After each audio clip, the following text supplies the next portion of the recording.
It started, as these things often do, with a phone call. Not to me, of course. I was too busy dissecting a particularly stubborn frog in AP biology, blissfully unaware that my entire future was being mapped out by my parents and some distant relatives I barely remembered. Sarah, my mom had said that evening, her voice strangely tight, we have something important to discuss. Important, it turned out, was an understatement. What followed was a conversation so surreal, I half expected Ashton Kutcher to pop out with a camera crew. They told me about Rohan, a boy from a good family, well-educated, financially stable. A suitable match, they called him. I called him a stranger. But why? I remember asking, my voice barely a whisper. I had plans. College, a career, a life I was meticulously building, years at brick by painstakingly chosen brick. This wasn't in the blueprints. My dad, usually so easygoing, was firm. It's for your own good, Sarah. For stability, for our family. He spoke of tradition, of duty, of a path laid out for generations.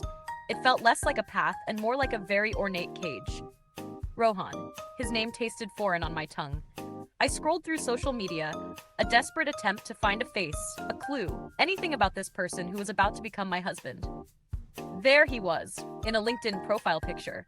A serious-looking guy with dark hair and glasses, a faint, almost imperceptible frown line etched between his brows. He looked studious and utterly terrifying. The first time we met was at a ridiculously formal dinner at a fancy Indian restaurant. My parents, his parents, and us, two lambs being led to what felt like a slaughter.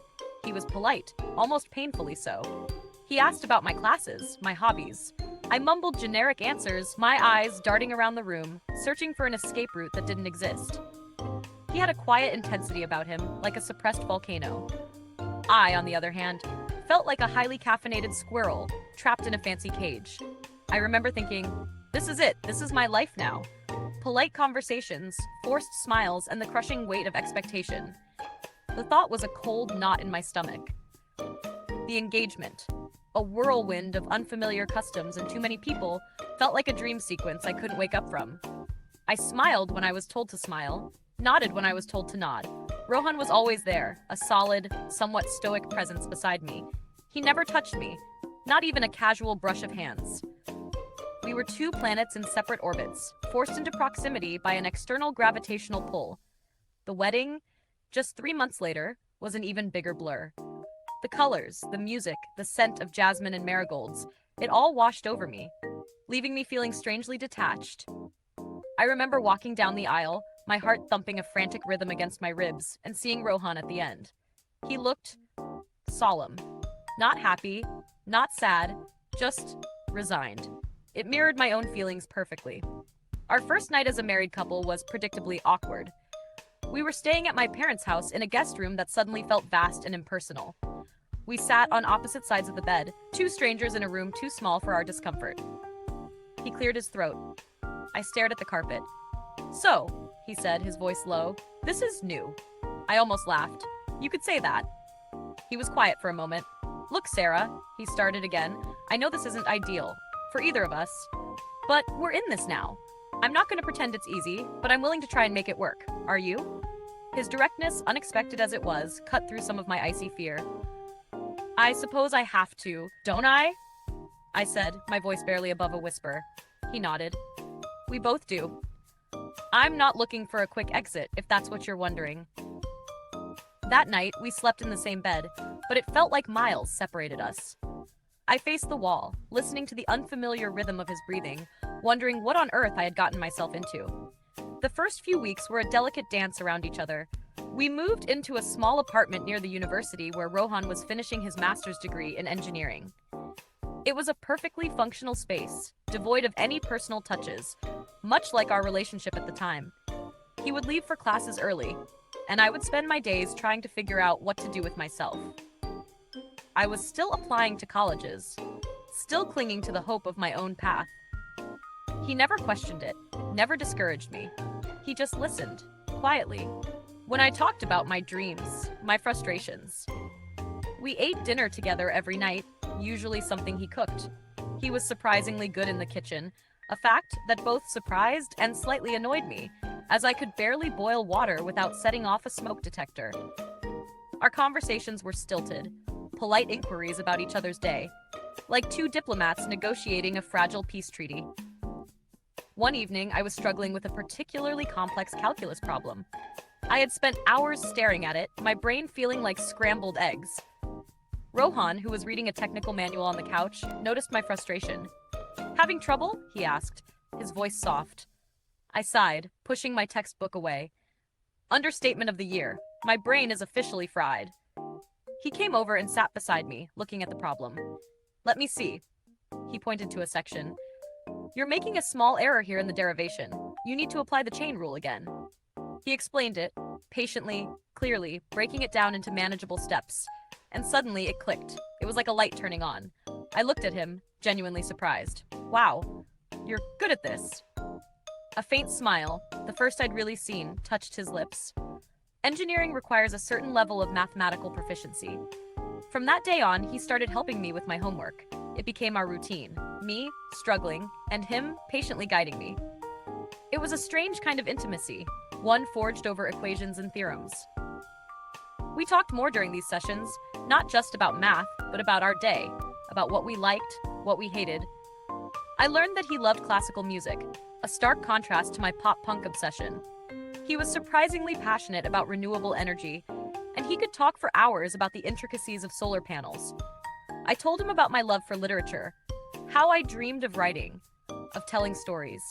He listened, really listened, his dark eyes fixed on me. One rainy Saturday, we were cooped up inside, and I was bored out of my mind. "Do you ever do anything fun?" I blurted out, without thinking. He looked up from his book, a slight frown on his face. "What do you consider fun?" "I don't know. Go to a movie? Play a board game? Something that doesn't involve complex equations or the structural integrity of bridges." He actually chuckled, a low rumbling sound that was surprisingly pleasant. "All right, smart alec. What board game?" We ended up playing Monopoly. I, competitive to a fault, played ruthlessly. He, surprisingly, played strategically, quietly buying up properties and bankrupting me with an almost eerie calm. I was furious, but also impressed. And for the first time, I felt a flicker of something akin to genuine enjoyment in his company. We started going out more. Small things at first. A walk in the park. A coffee shop. He discovered my weakness for cheesy horror movies. And we'd spend Friday nights curled up on the couch, me jumping at every jump scare, him offering dry commentary. He even endured my dreadful singing in the car to my favorite punk bands. He never complained. He just turned the volume down slightly. It was during one of these movie nights, the apartment dark except for the glow of the screen, that he reached for my hand. It was tentative, almost accidental. My heart leaped into my throat. His fingers were warm, surprisingly calloused. He didn't say anything, just interlaced his fingers with mine. I didn't pull away. It felt nice, secure. The physical barrier between us, once a fortress, slowly began to crumble. Small touches, accidental brushes, then deliberate ones. A hand on my back as we walked through a crowded street. A quick squeeze of my shoulder when I was stressed. Each touch a tiny brick falling from the wall I had built around myself. One evening, I was feeling particularly overwhelmed by college applications. The essays, the deadlines, the pressure, it was all too much. I broke down, tears streaming down my face. Rohan, who had been studying, looked up, his brow furrowed with concern. He didn't try to offer platitudes. He just came over, sat beside me, and pulled me into a hug. It was the first time he had ever truly held me. His arms were strong, comforting. I buried my face in his shoulder and just cried. He stroked my hair, murmuring soft words, letting me simply be. When my sobs finally subsided, I pulled back, embarrassed. "I'm sorry," I mumbled. He looked at me, his eyes gentle. "Don't be. It's okay to feel overwhelmed." He paused, then added, "You're incredibly strong, Sarah. You'll get through this." His words, simple as they were, meant the world. He saw me, really saw me, not just the daughter in an arranged marriage, but Sarah, with all my anxieties and dreams.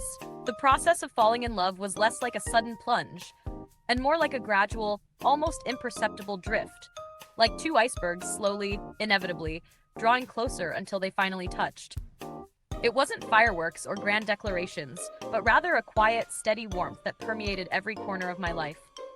I started noticing the small things. The way his eyes crinkled when he smiled, really smiled. The way he meticulously organized his books. the subtle scent of his cologne, the comfort of his presence, even in silence. One morning, I woke up before him.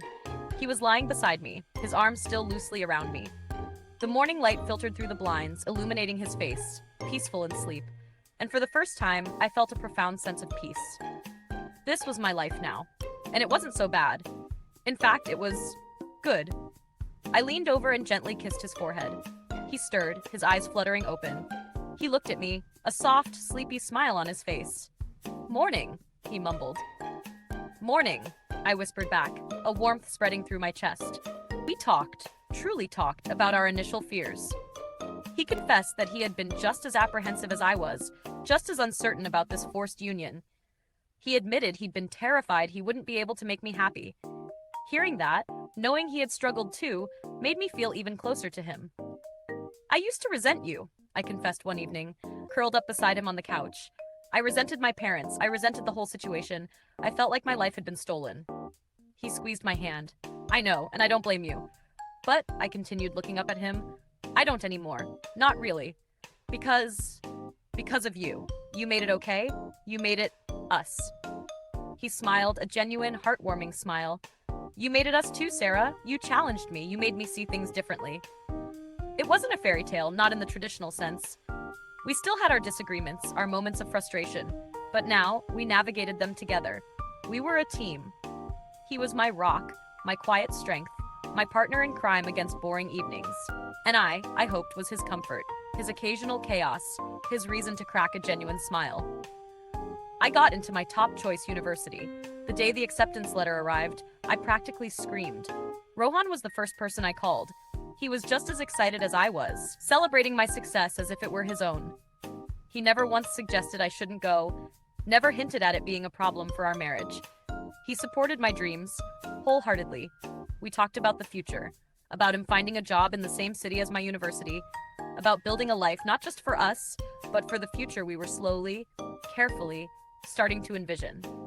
It wasn't about tradition anymore. It was about choice, our choice. Sometimes I still look back at that scared, resentful girl who was forced into an arranged marriage. And then I look at Rohan, the man who became my husband, my best friend, my love. It's a strange irony, isn't it? That the thing I resisted the most, the thing I thought would be my undoing, turned out to be the very thing that made me whole. This isn't a story of happily ever after, because life isn't a fairy tale. It's a story of growth, of compromise, of two strangers finding common ground and building something beautiful out of unexpected circumstances. It's a story of how a forced beginning can lead to a chosen love, and I wouldn't trade it for anything. Not for all the perfectly planned, meticulously chosen paths in the world. This messy, unexpected, wonderfully real life with Rohan, this is my perfect.